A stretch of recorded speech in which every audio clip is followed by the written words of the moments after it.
Қазір видеоны көріп алайық. Вот сол жерде көзімізге не көрінді? Сол ойымызбен бірге ұштасып бір арнаға тоғыса ма, соны білеміз. Не істесем екен, не істесем екен, кешірсем екен. Не істесем екен, не істесем екен, кешірсем екен. Алдыңғы жолы шатаспасам, Ғалымжан айтқан негізі мен білмей қалдым, менің арқамнан келіп, түсінбей қалған енді, сайда құшақтаған түсінбей қалған секілді. Және де осы жерде қолын ұстап тұрып, ай, не болып жатыр деп атыс па, әлде? Ха, деп атыс па? Үйтіп істейтін болсам, бәрі көрініп тұр ғой видеода негізі. Күтпеген жерден кеп қалды. Енді бүйтіп айтып жатыр құлағыма.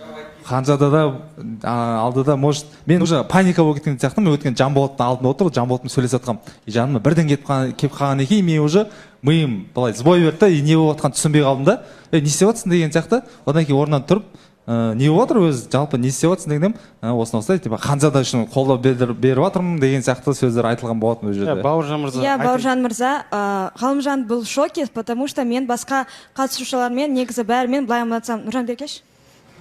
Мен былай амандасам. Поэтому Ғалымжан в шоке болды и былай істеп қалды. Неге шок қылдыңыз ол жігітті? Шок Оған не себеп болды? Жауһар ханым. Мен негізі ойлаймын, Саиданың ол істегені бір экраннан көрініп қалу Ғалымжанның арқасында депші. Содан кейін ана қыздармен ақылдасып, меніңше әдейі істеді деп ойлаймын. Өйткені Ғалымжан оны байқаған жоқ, өзімен өзі отыр.